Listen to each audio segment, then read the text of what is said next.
ଆଜିର ଭିଡ଼ିଓ ବିଫଳତା ହିଁ ସଫଳତାର ସୋପାନ ବା ଠିକିଲେ ଶିଖେ। ଏହାର ଉପକ୍ରମ ରଖିଛି ସମଗ୍ର ବିଶ୍ୱ ଏକ ବିରାଟ ପୁସ୍ତକ। ପ୍ରତି ମୁହୂର୍ତ୍ତରେ ଏଥିରୁ କିଛି ନା କିଛି ଶିଖିବାକୁ ହୋଇଥାଏ। ଜଣେ ମଣିଷର ଜୀବନରେ ଅନେକ କିଛି ଶିକ୍ଷା କରିବାର ଅଛି। ପରିବାର, ସମାଜ ଓ ପରିବେଶ ପ୍ରତିଟି କ୍ଷେତ୍ର ଶିକ୍ଷାର ଏକ ସୋପାନ। ପ୍ରତ୍ୟେକ ମଣିଷର କିଛି ନା କିଛି ତ୍ରୁଟି ବା ଦୋଷ ରହିଛି। ଠିକିବା ଦ୍ୱାରା ସେ ତାର ଦୋଷ ତ୍ରୁଟିକୁ ସଂଶୋଧନ କରିଥାଏ।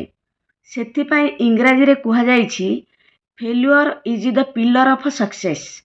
ପରାଜୟର ଗ୍ଲାନି ମଣିଷକୁ ବିଜୟ ନିମିତ୍ତ ପ୍ରେରଣା ପ୍ରଦାନ କରିଥାଏ। ଅନୁଭୂତି ମଣିଷକୁ ଗୋଟିଏ ପରେ ଗୋଟିଏ ପାବଛ ଅତିକ୍ରମ କରିବାକୁ ଶିକ୍ଷା ଦେଇଥାଏ।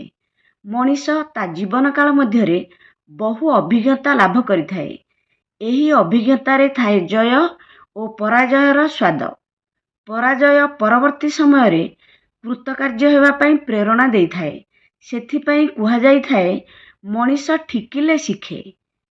ଏହାର ତାତ୍ପର୍ଯ୍ୟ ହେଲା ନିରବଚ୍ଛିନ୍ନ ସାଧନା ହିଁ ମଣିଷକୁ ବିଜୟମଣ୍ଡିତ କରିଥାଏ। ଏହି ସାଧନାରୁ ଯେଉଁ ଅଭିଜ୍ଞତା ମିଳେ ତାହାକୁ ଭିତ୍ତି କରି ମଣିଷ ଜୀବନ କ୍ଷେତ୍ରରେ ଅଗ୍ରସର ହୋଇଥାଏ। ଜୀବନ କ୍ଷେତ୍ରରେ ବାରମ୍ବାର ପରାହତ ହୋଇଥିବା ସୈନିକଟି ପରବର୍ତ୍ତୀ ସମୟରେ ହୋଇଥାଏ ଶ୍ରେଷ୍ଠ ସେନାପତି। ତେଣୁ ପରାଜୟରୁ ଗ୍ଲାନିବୋଧ ସୃଷ୍ଟି ହେବା ଅନାବଶ୍ୟକ।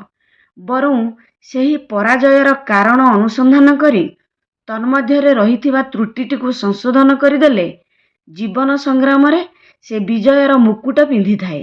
ମଣିଷ ଜଣେ ସାମାଜିକ ପ୍ରାଣୀ। ତେଣୁ ତାର ଅନେକ କ୍ଷେତ୍ରରେ ଭୁଲ ହେବା ସ୍ୱାଭାବିକ। ସେ ତାର ଏହି ଭୁଲ କାର୍ଯ୍ୟ ବା ତ୍ରୁଟି ପାଇଁ ଠିକିଥାଏ ଏବଂ ସେହିଥିରୁ ହିଁ ଉଚିତ ଶିକ୍ଷା ଲାଭ କରିଥାଏ। ଉଦାହରଣ ହେଉଛି ଜୀବନ ଯୁଦ୍ଧରେ ବିଜୟର ମୁକୁଟ ପିନ୍ଧିବାକୁ ହେଲେ ପରାଜୟର ସ୍ୱାଦ ଚାଖିବାକୁ ପଡ଼ିବ। ମାତ୍ର ପରାଜୟରେ ହତାଶ ହୋଇପଡ଼ିବା ଭୀରୁତାର ପରିଚୟ।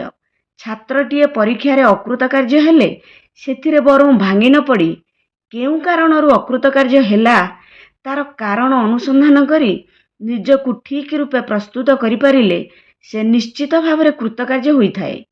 କଂସର ବହୁ ଅନୁଚର ମୃତ୍ୟୁବରଣ ସତ୍ତ୍ୱେ ସେ ନିଜର ଭୁଲକୁ ସଂଶୋଧନ କରି ନ ପାରିବାରୁ ମୃତ୍ୟୁର ଶିକାର ହୋଇଥିଲା।